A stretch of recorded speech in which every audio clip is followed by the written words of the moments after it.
محمد صلى الله عليه وسلم وعلى أرواح والديه وأمهاتهم النبيين والمرسلين وعلى الأصحاب من معين وتابعين معين بهم بإحسان آمين.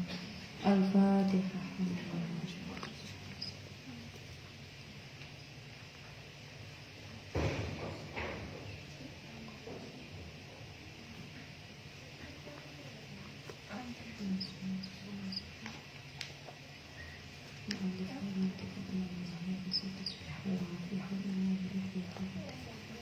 لهم الفاتحة.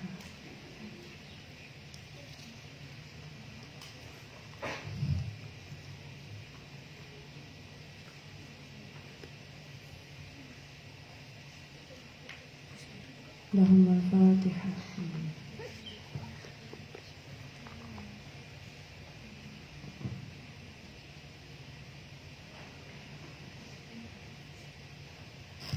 Tasik sakit maju ya. Yang kosong diisi dulu Pak. Maju deh. Enggak ke yang tadi masih ada yang kosong. Maju. Buatan damai kok kita nanti sebentar. Enggak maju-maju. Tengok yang jilbab kuning. Maju. Maju lah dekat sana kosong.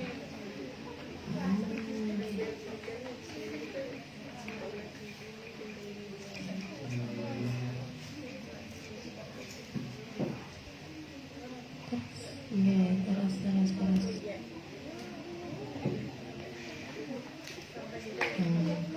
Alhamdulillahirabbil alamin wa bihi nasta'in 'ala umuri dunya waddin.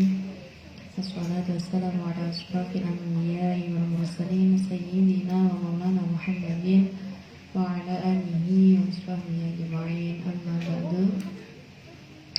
Sebelumnya saya ucapkan taqabbalallahu minna wa minkum taqabbal ya karim minal wa'idin wal faizin wa maqbulin kullu 'amin wa antum bi khair.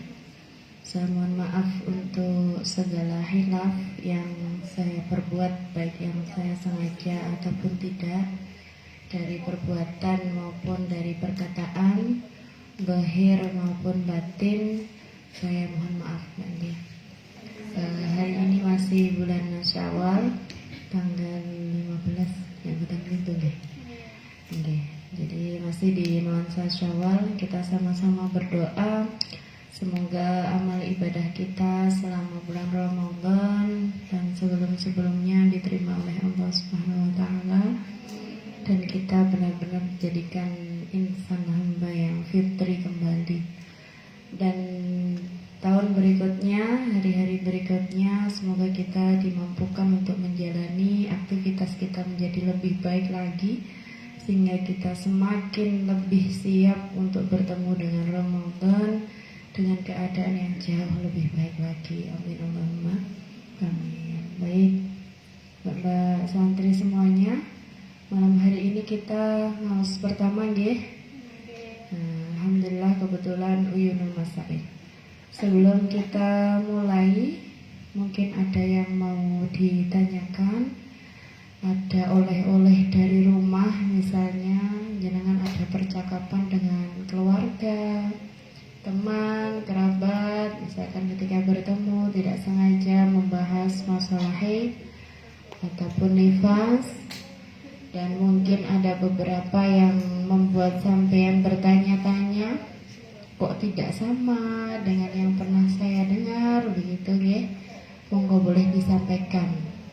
Nanti kita bahas bersama-sama di sini. Mbok menawa, ada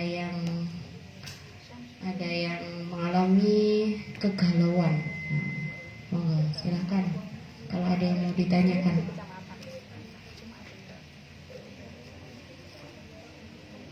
Dan yang belakang ya nggak apa-apa tanya, nanti saya yuk dengar. Monggo. Boten wonten? Dereng wonten? Dereng. Baik.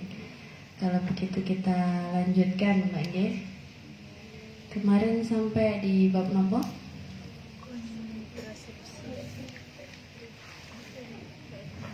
Kita masuk di bab melahirkan bayi kembar, nggih. kontrasepsi sampun? Oke, kita ke bagian bayi kembar.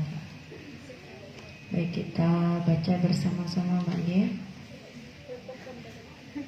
Dua bayi kembar, apa tuh bayi kembar itu? Kalau di dalam fikih, yaitu bayi kembar jika jarak antara bayi pertama dan kedua lahirnya, lahirnya jarak antara bayi pertama dan kedua itu kurang dari minimal masa hamil. Ya, minimal masa hamil adalah 6 bulan lebih sedikit. Nah, jadi artinya kalau bayi itu, bayi keduanya kok jaraknya dengan bayi pertama lebih dari 6 bulan, itu tidak diwastani bayi kembar, bukan disebut bayi kembar. Bayi kembar itu kalau jarak antara satu dengan yang kedua itu tidak sampai 6 bulan atau 6 bulan lebih sedikit. Sedangkan jika jaraknya genap 6 bulan lebih sedikit atau melebihi masa tersebut, maka tidak dinamakan bayi kembar. Terus hubungannya apa toh ini? Hubungannya nanti dengan nifas. Oke. Jadi kalau kita kemarin di awal-awal kita membahas haid, di bagian ini, di bab melahirkan ini kita membahas darah nifas.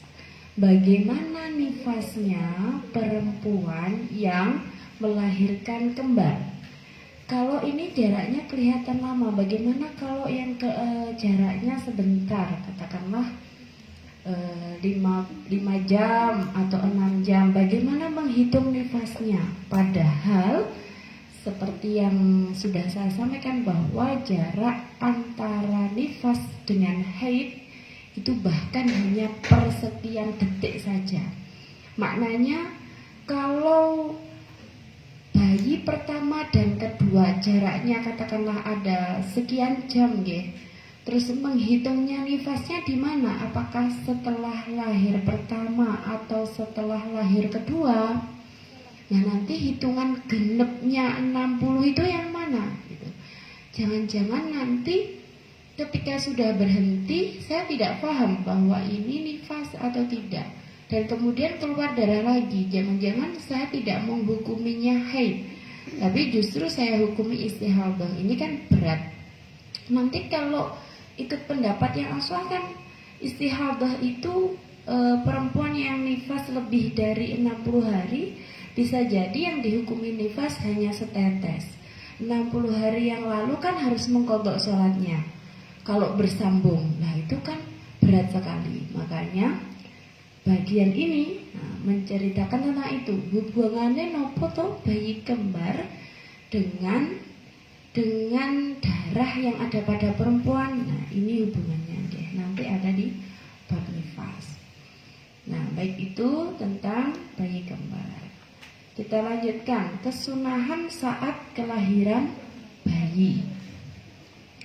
Beberapa hal yang disunahkan setelah bayi lahir itu ada 8. Ada 8 nanti sampai di belakangnya ada. Oke, yang pertama apa? Sebelum dimandikan, sunnah dibacakan azan pada telinga sebelah kanan dan dibacakan iqamah pada telinga sebelah kiri. Bila hal ini dilakukan, insya Allah anak tidak akan diganggu oleh syaitan. Dan supaya pelajaran tauhid menjadi suara pertama kali yang masuk ke telinganya. Di samping juga untuk mengikuti sunnah Rasul ketika beliau membacakan azan pada telinga Sayyid Hasan saat dilahirkan oleh Sayyidah Fatimah Az-Zahra. Itu kesunahan yang pertama. Jadi sebelum dimandikan tasik abang ngoten niku baru lahir itu diazani di sebelah kanan, diiqomai sebelah kiri. Saat ini fenomenanya tidak demikian. Jadi biasanya sama provider yang membantu kita melahirkan itu tidak diizinkan memegang sebelum dibersihkan. Karena ya untuk ngati-ngati, karena itu juga harus dipotong pusernya, kemudian kudu ditali pusernya itu nggih. Jadi hal-hal itu kemudian dimandikan dulu baru diberikan kepada keluarga. Biasanya yang terjadi di lingkungan kita demikian. Nah, maka kalau begitu bagaimana ya? Ya kita ikuti yang itu saja gitu. Karena untuk menjaga kesehatan si bayi nggih. Nah, kecuali kalau jenengan mau mencoba komunikasi dengan providernya. Nah, matur bidan mungkin kalau lahir kula suwun riyen nggih sebelum dimandikan kula suwun riyen. Nah, yang matur suami jenengan. Nah, jadi suaminya harus tatak betul karena tidak semua laki-laki itu tatak nih. Kalau melihat istrinya ngoyo koyok ngoten wis lunglai wis lemes mesakne ngoten nggih. Jadi wis pasrah ya penting bojoku sehat misalkan gitu ya. Jadi wis sampai enggak kepikiran gitu. Melihat bayinya mengadani niku kadang wis dieling nih ngoten niku. Nah, monggo silahkan dikomunikasikan. Kalau dimungkinkan boleh oleh providernya boleh ya monggo silahkan diadani dulu. Ya alhamdulillah bisa. Tapi kalau tidak dimungkinkan karena ya menjaga kesehatan dan menjaga kebaikan semuanya harus dimandikan dulu ya kita ikuti. Ini kan sunnah ya. Apakah kita mendapatkan kesunahannya atau tidak ini kita sedang berusaha di bagian itu ya. Semoga Allah menilainya sebagai ibadah ngoten ya. Itu yang sedang diusahakan. Baik niku. Itu kesunahan yang pertama, azan sebelah kanan, iqomah di sebelah kiri. Nah, bacaannya ora padha. Engko sampeyan kan kalau azan di musola kan panjang gitu kan biasanya. Nah, nanti kalau sama bayi kan biasanya kan mboten kok buatan mboten engko nanti diingatkan sama double lah gitu dia. Engko. Jadi kadang mboten karena saking paniknya biasanya. Kalau suami kula ini saya menceritakan sama bapak itu saking paniknya. Ini kok bisa cek bacaan adzan dan saya kayak bingungnya itu. Akan ada perbedaan hitungan toh nggih. Kalau kan seperti itu kan ya kalau iqomah. Nah, nanti dia bacanya panjang berkali-kali iki piye to ngoten kadang bingung saking paniknya. Nah, itu terus dibekali sebelum melahirkan dibekali dari awal. Diingat nih, dikuatkan ngoten. Kemudian yang bagian B, kesunahannya nopo? Dibacakan doa di telinga sebelah kanan. Ya, jadi tadi setelah azan, iqomah, kemudian ada doa dari surat Al-Imran. Niku di sebelah kanan deh. Niku singkat doa nih. Inni u'idzuha bika wa dzurriyyataha minasyaitonir rajim niku. Nah, niku dibacakan di telinga sebelah kanan. Setelah itu dibacakan surat Al-Ikhlas pada telinga sebelah kanan juga. Surat Al-Ikhlas nggih napa surat Ikhlas? Nggih, belum ahad. Kemudian dibacakan surat Inna anzalnahu fi lailatul qadar. Surat nomor ini Al-Qadar betul pada telinga sebelah kanan. Agar oleh Allah selama hidupnya tidak ditakdirkan berbuat zina. Nah, ini jadi ini semuanya doanya di sebelah kanan, Mbak. Yang sebelah kiri cuma iqomah mawon. Azan kanan, iqomah kiri. Kemudian dibacakan surat Al-Imran tadi di sebelah kanan. Kemudian surat Al-Ikhlas. Yang terakhir adalah surat Al-Qadar. Satu kali. Setelah itu kesunahannya diolesi dengan kurma. Kalau bahasanya kita dicetai. Caranya pripun? Kurma dikunyah terlebih dulu, kemudian dimasukkan ke dalam mulut bayi dengan menggosokkannya pada bagian langit-langit mulut. Jadi dimasukkan di bagian atas langit-langit mulut itu ya, dilebetnya, sehingga ada sebagian kurma yang tertelan. Kalau tidak ada kurma, maka bisa dengan makanan yang manis dan tidak dimasak dengan api. Seyogyanya dicarikan orang yang solih agar si bayi mendapatkan barokah dengan menelan ludahnya. Makanan yang manis selain kurma tanpa dimasak apa? Madu, betul bisa. Iya dengan madu. Apa yang lain? Buah-buahan itu pada dasarnya manis atau asam sih, Mbak? Asam ya. Jeruk itu kan manis ya, tapi kan ada kalanya jeruk itu asam dulu. Kalau anggur asam juga ya. Jadi itu tadi madu bisa. Terus lagi ini di seyogyanya dicarikan orang yang saleh agar si bayi mendapatkan barokah dengan mengenal ludahnya. Nah niki biasanya niki dilakukan ketika diakikoi nggih. Di hari ke-7 dan diundang kiai di lingkungannya atau jenengan kalau ada kesempatan undang dulu ketika jenengan mondok gitu guys diundangkan beliau kemudian minta barokahnya itu ya alhamdulillah ya tidak apa-apa sama-sama dapat sunnahnya. Kemudian yang nomor 6 diakikoi dengan menyembelih 2 ekor kambing untuk bayi laki-laki dan 1 ekor untuk bayi perempuan.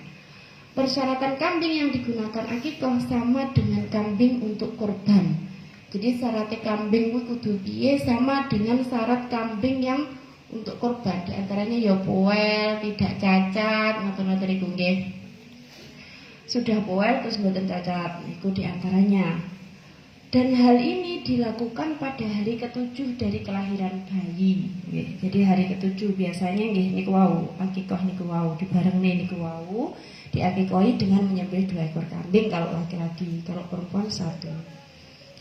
Di sini ada catatannya tanggapi. Bagi yang tidak mampu akikoh dengan kambing karena fakir, hendaknya mengikuti pendapat Ibnu Abbas yang memperbolehkan akikoh dengan menyembelih hewan halal semampunya. Ayam, itik, bebek, burung halal. Itu boleh kalau memang tidak mampu. Tapi saya yakin dan kula yakin bahwa jenengan semuanya yang punya kesempatan untuk kuliah di UIN ya insya Allah mampu lah kalau hanya sekedar membeli kambing. Terusnya Beijing ya benar-benar diniati mbak ketika sudah hamil di awal gitu dia dijagungkan toh dengan suaminya ya disiapkan dicelengi sejak awal. Nah niki nyelengi damel tumbas kambing syukur-syukur lekne ngingu dewe di rumah beli sing masih kecil gitu terus diopeni gitu sampai nanti 9 bulan pas bisa untuk disembelih gitu ya alhamdulillah. Jadi diusahakan. Itu kemudian yang bagian G diberi nama yang baik pada hari ke-7 kelahirannya. Rasulullah bersabda, innakum tud'auna yaumal qiyamah bi asma'ikum wa asma'i abaikum fa ahsinu asma'akum. Sesungguhnya di hari kiamat kamu sekalian akan dipanggil dengan nama-nama kamu sekalian dan nama-nama bapak kamu sekalian. Maka buatlah nama yang baik bagi kamu sekalian. Jadi bin siapa atau binti sinten. Nah, nama yang baik itu yang seperti apa? Adapun nama yang paling baik adalah Abdullah, lalu Abdurrahman, kemudian Abdu yang dirangkai dengan salah satu asma-asma Allah, asmaul husna yang lain, okay? Nah, seperti Abdul Mu'id, Abdul Qayyum, Abdul Razak dan lain-lain. Kemudian setelah itu baru Muhammad dan selanjutnya Ahmad. Nah, itu termasuk kesunahan diberi nama dan nama yang baik itu yang demikian ini. Nah, kalau laki-laki ya dimulai dengan kalau perempuan bagaimana? Yang perempuan itu semisal Zainab ya nama-nama yang baik lah yang memiliki arti yang baik. Oke, baik. Kemudian yang terakhir adalah mencukur keseluruhan rambut bayi pada hari ke-7 kelahirannya. Dan setelah diakikohi, kemudian disunahkan bersedekah emas atau perak seberat rambut yang dicukur atau dengan nilai krusnya. Terusnya kan ketika setelah diakikohi ini rambutnya dipotong mbak digundul, diresiki, digundul, mantan-mantan rambutnya ditimbang berapa gram gitu ya.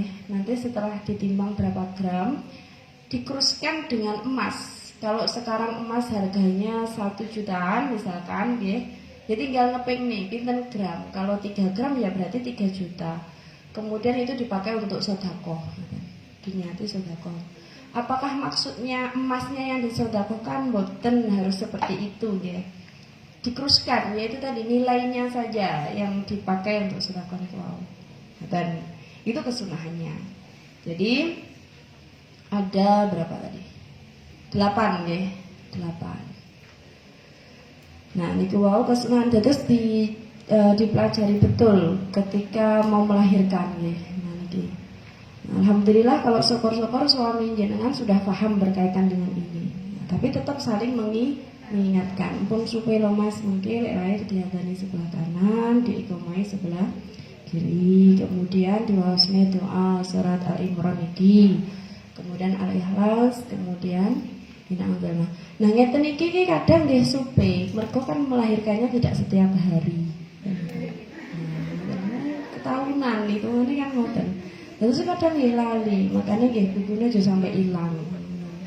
Iki dicatat. Nah, niku tadi berkaitan dengan akikah juga saya pesan baik-baik karena melahirkan punya anak itu adalah anugerah yang luar biasa.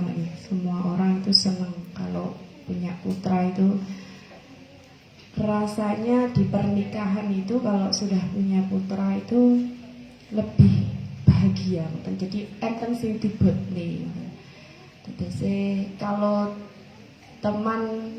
katanya ceritanya laki-laki, kalau suami saya ceritanya dulu ketika saya menikah itu tidak spesial seperti halnya saya punya anak. Jadi kalau menikah dengan saya itu ya tangi ya bangkah bangkong ya budale ya wayah keri-kerian.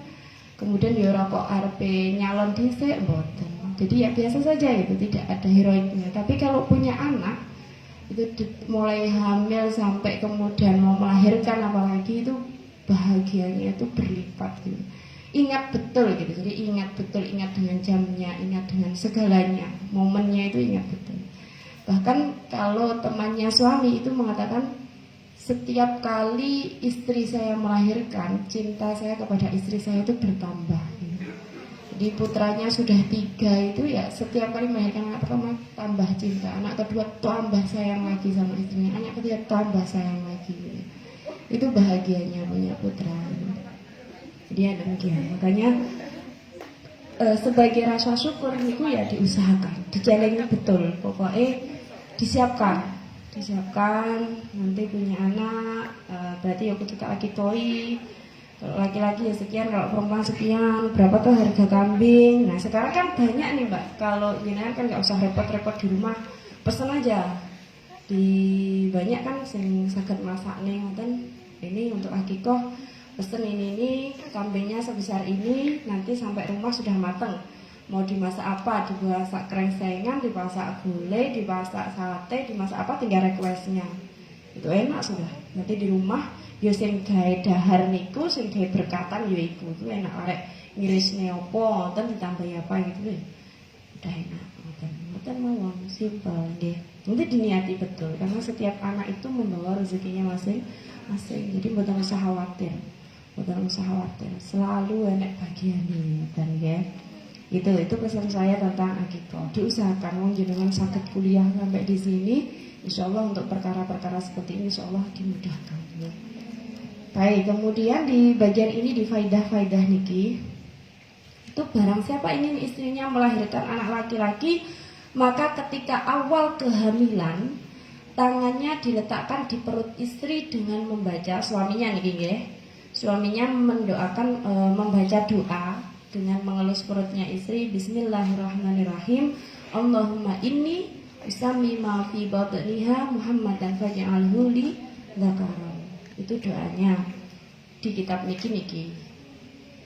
Nah, saya punya beberapa amalan, jenengan monggo bisa memakai ke ijazahnya dan jenengan. Setelah saya dapat ijazah, saya berikan dan jenengan semuanya. Monggo kalau mau dipakai juga sakit. Kalau punya anak laki-laki, pengen punya anak laki-laki ya. Kalau punya anak perempuan, ini kebetulan saya tidak punya ijazahnya. Kalau untuk anak laki-laki, niku menulis surat Yusuf. Surat Yusuf itu dari yang menulis suaminya, bapake. Saya nulis suaminya satu pelungguan, sak lenggan, mboten parang batal. Mboten pareng ngantuk. Mungkin lek ngantuk batal diulangi lagi dari awal. Jadi tulis surat Yusuf. Surat Yusuf itu hampir 1 juz nih. setengah juz lebih kayak gitu. Nah ini kata. Setelah ditulis, dilipat kertasnya dilipat, kemudian dibuat raja damel kalung istri. Kapan nulisnya? Bukan ketika program ya, nulisnya setelah diketahui istrinya hamil. Jadi telat, misalkan telah datang bulan, kemudian dicek ternyata hamil. Nah itu ketika diketahui itu segera nulis. Jadi bukan sebelum hamil mboten, tapi ya ketika diketahui sudah hamil. Ditulis surat Yusuf itu tadi, terus dikalungne ke istri. Nanti dipakai kemanapun kecuali di tempat-tempat yang tidak boleh membawa ayat Al-Quran. Di mana? Di kamar mandi, di WC kan bukan barang. Nah di tempat-tempat seperti itu dilepas. Nanti selain itu dipakai lagi, gitu seterusnya. Ngoten. Itu satu amalan. Enten malih Mbak nggih. Kalau biasanya kan membaca ya, membaca surat Yusuf yang banyak itu, tapi kalau niku saya coba dan golek-golek kula nyoba dereng kasil. Tapi mungkin mbok menawa ada yang hasil ya alhamdulillah. Tapi yang banyak nggih niku wau menulis surat Yusuf kemudian dikalungne. Terus enten malih niki secara medis nih. Kalau secara medisnya niku menghitung masa subur. Jadi kebetulan masa subur saya itu siklus menstruasi saya itu teratur sehingga kan bisa dihitung itu masa subur. Nah nanti sekarang banyak aplikasinya, banyak. Nanti bisa dilihat kapan ovulasi ini bisa menghasilkan anak laki-laki. Nah bahkan di situ tidak hanya anak laki-laki, kalau pengen anak perempuan juga sama begitu. Ada tandanya, nah itu ada hitungannya. Itu coba pakai itu juga bisa secara medis. Kemudian setelah berhubungan tidurnya miring ke kiri. Si istri ya, istri bukan yang suaminya, yang istrinya tidur miring kiri, kirinya sampean, itu miring-miring, itu ya insya Allah semoga kalau memang mengharapkan ya insya Allah itu diantaranya saya mengamalkan itu. Kalau yang mengamalkan nulis surat Yusuf niku yang mengamalkan Mbak Kulo, saya diijazahi tapi dilakoni suami saya itu tidak kuat. Nah, terus setelah juz lebih nulis niku mboten mampu, akhirnya mengamalkan yang lain. Jadi saya niku ngoten kalau pengen punya anak laki-laki. Sebenarnya mau anak laki-laki atau perempuan, kalau pertama nih biasanya ya sebenarnya sehat gitu, sebenarnya sehat sempurna kan. Tapi kalau misalkan sudah seperti saya, misalkan anak pertama sudah perempuan kemudian lahir kok laki-laki, itu rasanya bahagianya bertambah. Meskipun dari awal kalaupun nanti diberi perempuan ya tetap alhamdulillah, tetap senang, punya kesempatan untuk buat lagi misalnya gitu ya. Jadi coba lagi kan begitu. Nah ya apapun itu, kelahiran dan kematian semuanya kan sudah digariskan. Jadi kita diperbolehkan untuk ikhtiar. Nah itu ceritanya begitu. Niku. Terus nah lagi yang paling penting ya tadi berdoa setelah sholat. Setelah sholat maktubah niku berdoa, minta, dan usahakan sholat maktubah selama hamil niku jamaah 5 waktu. Mumpun sampai enggak ya hasilnya yurame ikut toh dalam segala hal aktivitas kita, mau hamil ataupun enggak ya sebaiknya kan tetap jamaah. Tapi kalau dengan mengusahakan itu kemudian berdoa dengan sungguh-sungguh, insya Allah itu lebih mustajab. Jadi jenengan pasti bisa membedakan Pak, sholat dewean karo sholat jamaah, ini rasanya mesti beda. Sholat dewean, ya, sholat yang saya maksud adalah sholat waktu bagi 5 waktu itu, ini dewean biasanya ya lancing, bersalam terus wis cincin nih saleh. Kalaupun berdoa ya berdoanya biasanya ya kurang khusyuk. Tapi kalau jamaah itu punya rasa yang berbeda. Kalau kita misalnya nek sholat dewe nglamune wakeh meng ning dia mang lek ngalih kontak mang ning dia sampe mikir ngono kuwi dompetku mang ning dia. Tapi kalau jamaah biasanya tidak seliar itu gitu. Jadi ya liar sih tapi enggak nemen katanya. Enggak nemen karena ya berjamaah. Jadi nek sholat malam kan ya nek sing dimirengne suratnya membaca itu jadi nggak selain itu lebih mantap. Makanya jangan usahakan untuk bahkan sekarang diistiqomai sholat jamaah. Terus kan sing sampai matur ini. Saiki sholat saiki apa engko panggah sholat. Jadi ketika dia mendengar azan di dekat rumahnya, salat saiki utawa engko ya panggah salat. Nah, lebih baik yo gek endang wong padha-padha salate, yo gek endang sholat gek jamaah. Gitu. Jadi saiki apa engko wis padha-padha panggah sholat. Betul itu. Iki utawa engko ya panggah sholat. Maka ya lebih baik yo gek endang jamaah apalagi. Nah, niku nggih monggo kalau mau diamalkan. Nah terus yang ini, seorang ibu yang sedang melahirkan sunnah untuk dibacakan doa di sampingnya. Doanya adalah seperti ini untuk suami yang mendampingi istrinya melahirkan. Jadi sekarang jenengan rasanya koyok nggak perlu gitu ya. Wong wayahe aku lho sek semester piro. Surah mikir bayi. Sekarang iya, nantinya sama akan membutuhkan. Makanya ngeten lho Mbak, wong golek ilmu itu kan ora kok apa sing tak rungokne saiki terus tak nggih engko bariki iki engko penting kan ya enggak selalu demikian toh nggih. Kita hitung-hitungan belajar dari dulu matematika ataupun hitung-hitungan pengetahuan lain, pengetahuan sosial. Itu kan juga tidak berarti bahwa saiki iki arep tak gawe, langsung tak gawe iki kan tidak demikian. Nah, makanya kita tetap diwajibkan untuk mencari ilmu itu dalam rangka apa? Bahwa kita tidak akan pernah tahu kapan pengetahuan yang kita dapat itu dibutuhkan. Jadi makanya tetap kudu sungguh-sungguh, tetap kudu yo samang titeni minimal itu. Terus lagi tadi juga begitu, saya cerita di Alimah 2 tadi, karena melahirkan itu antara hidup dan mati Mbak. Melahirkan itu sakitnya luar biasa. Kalau sakitnya, karena saya dua-duanya tidak operasi, alhamdulillah saya normal. Itu sakitnya luar biasa. Apakah operasi itu tidak sakit? Sakit juga, cuma kan sakitnya setelahnya.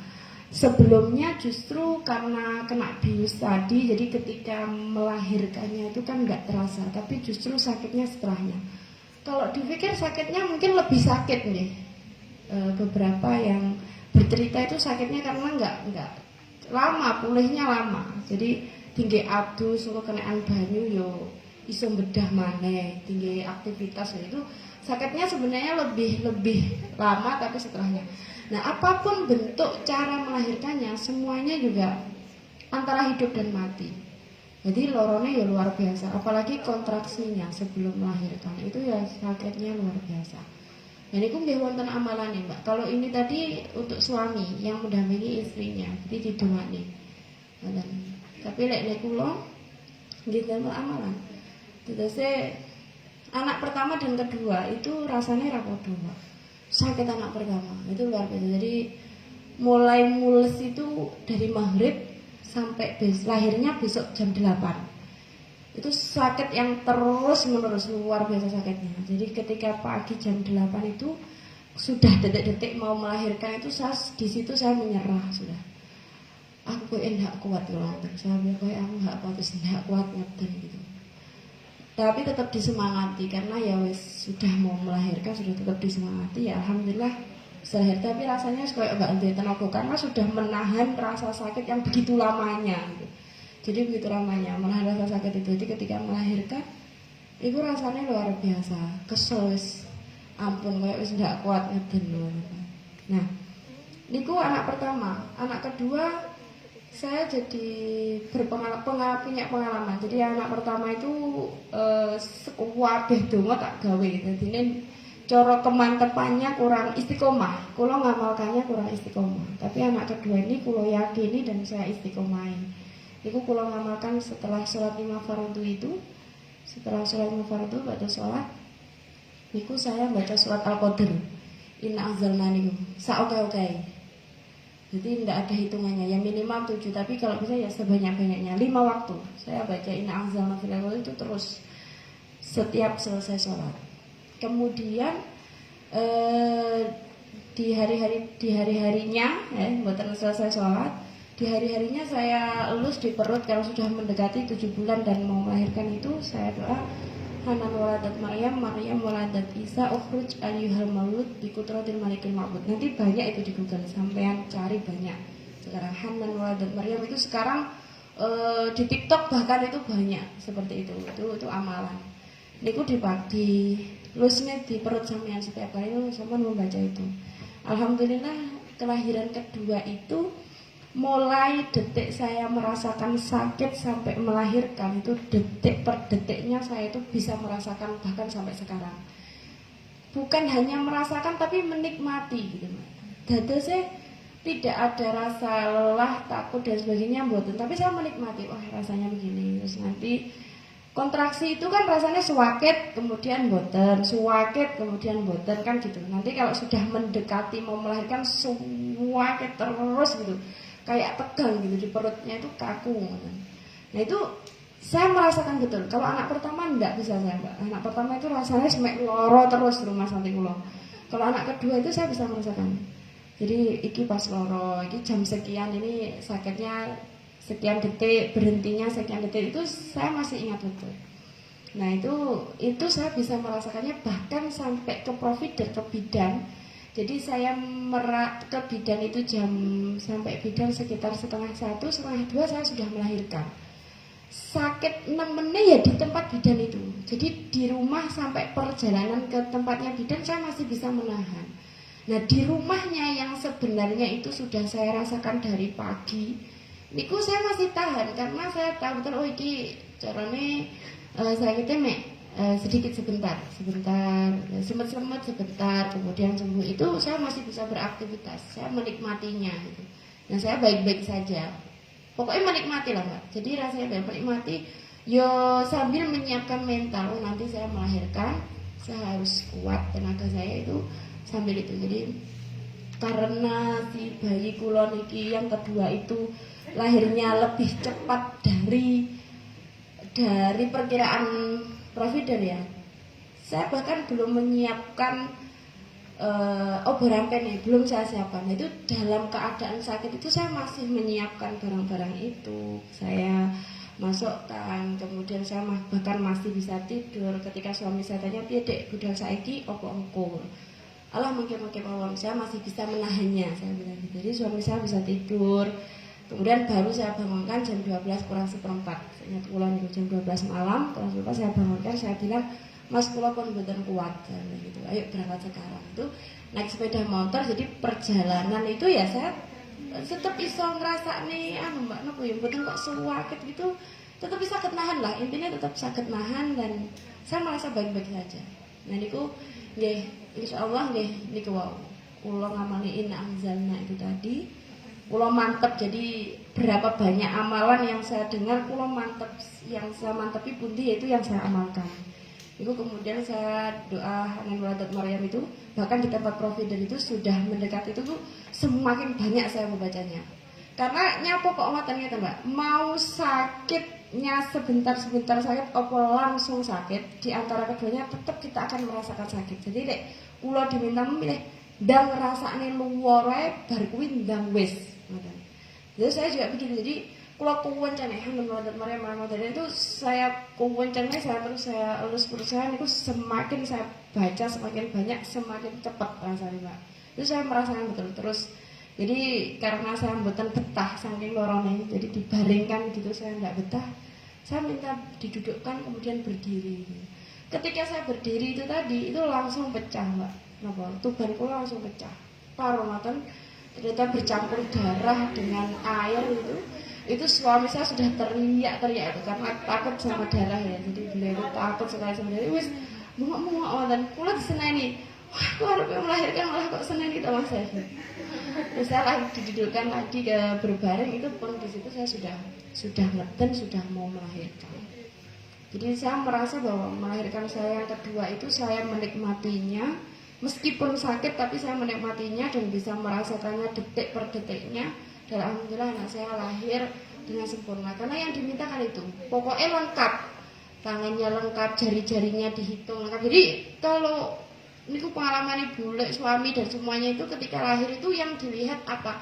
Bukan kok kelamannya lanang wedok laki-laki itu mboten, tapi tidak jari-jarinya genep apa enggak, jari-jari tangan, jari-jari kaki, hidungnya, matanya, semua telinganya genep atau mboten. Niku itu yang pertama kali yang biasanya dikesankan itu di situ Mbak. Niku yang diminta. Jadi sempurna, mau dia laki-laki mau dia perempuan sementing sempurna dhisik gitu. Nah itu ya alhamdulillah gitu. Jadi selesai itu ya wes saya lebih cepat pemulihannya karena biasanya normal lebih cepat pemulihannya. Kalau sesar itu ya saya nggak membayangkan itu. Jadi dongo pulau pokoknya itu tadi kenapa saya mengamalkannya kenceng pulau nggak pengen operasi Pak gitu. Bukan karena apa-apa nggih, sama-sama operasi maupun boten itu kan sama-sama melahirkan, tapi saya takut, saya benar-benar takut masuk ke ruang operasi itu medeni banget gitu. Medeni banget bagaimana tubuh seorang kita itu terus diblerek gitu. Ya Allah, saya tuh membayangkannya saja saya tidak berani itu. Apalagi pemulihannya terus pulau wedi niku makanya pulau cari amalan nopo dan saya melahirkannya itu normal niku piye bukan normal kalau sekarang ya sesar itu juga normal maksudnya apa yang manual gitu pokoknya terus ya itu tadi karena saya benar-benar takut pulang betul kata kalau saya jagung bayi mungkin kok sesar mungkin ya Allah kok sampai sekuat itu saya nggak berani Pak, nggak wonten pulang. Mungkin pulau dan jenengan nanti kalau diberi keturunan lagi saya dan jenengan semoga ya itu diberikan yang enak wis, apapun yang menurut sampean enak. Kalau ya saya milih sesar saja dah, wong aku mau ngeten lah, mungkin urat saya jadi gede-gede, saya nanti cepat tua gitu, misalnya gitu ya apa-apa, mau lah. Gitu. Jadi kan banyak itu yang nggak mau. Banyak kan yang nggak mau ngeten mungkin sama ini kan enggak kalau cuma ngeten itu kenapa Mbak kayak urat itu kan keluar itu semuanya kaki ini kok muncul Mbak metu kabeh ngoten kalau nggak perawatan makanya perawatannya adalah kalau wong Jawa kan perawatannya yo lek babuk kon kenceng sikile terus maling ngoten terus di napa jenenge dibengkungi ngoten nggih. Nah itu perawatannya. Jadi kalau setelah melahirkan anak pertama itu seperti meremaja lagi. Nah itu harus dirawat dengan baik. Itu ya betul. Jadi otot-ototku metu kabeh Pak. Dan awak rasanya loro kabeh. Luar biasa sakitnya. Nah itu. Memang apapun yang jenengan yakini, yang pasti melahirkan itu kita semuanya mengharapkannya. Dan jenengan semuanya nantinya diberikan kemudahan kelancaran, punya putra putri yang soleh-solehah. Itu berikutnya ini yang ketiga, tips agar ibu diberi kelancaran melahirkannya. Ini juga ada nulis dongo. Niki tengah dape. Faidah yang ketiga ini ditulis, diserap, kemudian dimasukkan ke air, terus diminum. Nah, apakah kertasnya sampai ajur atau mboten nggih? Monggo kersa wis pokoke kok lebok ning banyu pun kenging terus diminum. Mboten, itu juga bisa diamalne. Monggo sing pundi yang jenengan paling mantep pundi? Karena apapun doanya itu yang paling mantep dan paling yakin ngoten. Kemudian ini yang terakhir nih, faedah yang keempat. Nah, niki ndak enak hubungannya dengan laki-laki atau perempuan ataupun kelancaran melahirkan. Tapi di sini suami istri ketika akan bersetubuh disunahkan membaca doa. Bismillahirrahmanirrahim. Jannibna syaitan, jannibna syaitan ma razaqtana. Agar anaknya menjadi anak yang baik dan soleh serta dijauhkan dari golongan syaitan. Ini mau berencana punya anak apa mboten, pokoknya kalau mau berkumpul dengan suaminya ya maca donga niku ngoten nggih. Ya, ini kepaksa lali, ya sebenarnya bismillah. Diserahkan juga untuk selalu berzikir kepada Allah. Nah kalau minta zikir yang banyak kuwatah kan nih, membaca surat mikirin apa sing kuwatah niku jarang kula catet dan jarang kula amalne. Iku ngamalne niku tak wis ora sida. Sing kuwatah kathah Mbak baca surat ini dulu, baca salat 2 rakaat dulu, kemudian membaca ini, Yasin apa-apa ping pira. Nek kula ora sida. Wis ngantuk. Bisa ampun, betul saya apapun masih penting bismillah dulu, sama-sama niatnya. Gitu. Tapi nggak sing sayur, niku kan pulau guyon ya Mbak. Lek pulau kan mungkin makom saya begitu. Tapi kalau jenengan pengen ya nasab iseng saya monggo diamalkan. Minta doa dari para kiai-kiai, minta amalan. Semoga punya ya yang soleh-soleha yang punya nasab yang saya dan itu diamalkan ya bagus pol gitu. Dan itu nggih. Itu tadi tentang melahirkan. Minggu depan kita akan membahas berkaitan dengan nifas. Monggo napa enten sing ditangklepi sebelum kesini. Iku yang saya ceritakan hanya sekedar pengalaman kula nggih. Nah, monggo amalan-amalan yang mungkin saya amalkan pareng jenengan amalnya. Kalau jazahkan kepada jenengan semuanya, monggo besok bisa diamalkan kalau dibutuhkan.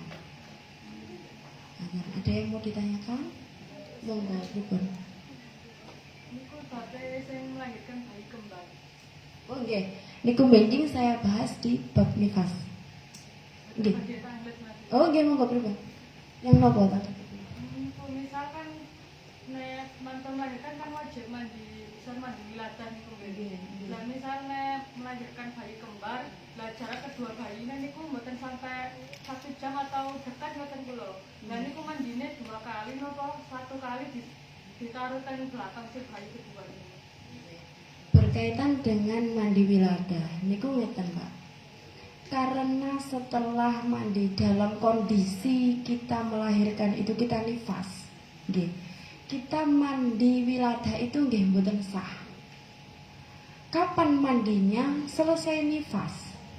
Jadi bukan kok setelah melahirkan sampean mandi besar dalam rangka niat mandi wilada, mandi besar untuk mensucikan diri nggih. Bukan mandi yang untuk membersihkan, sekedar membersihkan dari darah, betul. Maksudnya di sini adalah mandi yang untuk mensucikan diri. Niku pun juga tidak sah kalau sampean lakukan dalam kondisi nifas. Karena kalau kita setelah melahirkan kan mesti keluar darah. Nah, niku buatan sah karena kondisi kita sedang berhadas. Kapan mandinya? Setelah selesai nifas. Jadi mau dia punya anak kembar atau tidak, mandinya tetap di akhirnya, Pak. Teng wingking piyambak. Dados niatnya dijamak.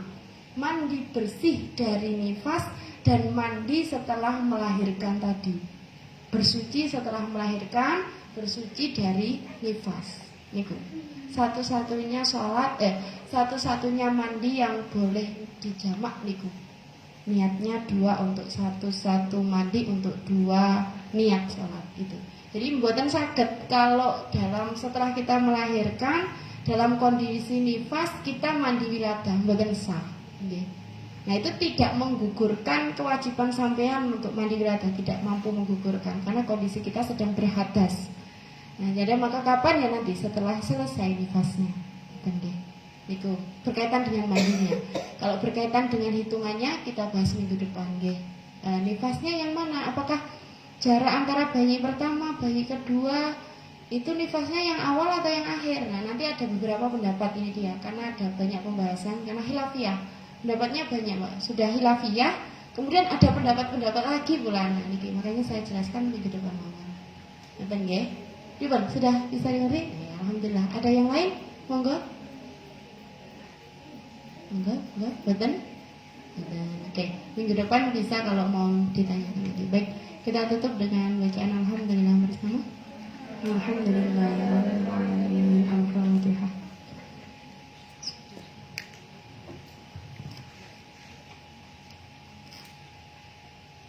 Assalamualaikum warahmatullahi wabarakatuh.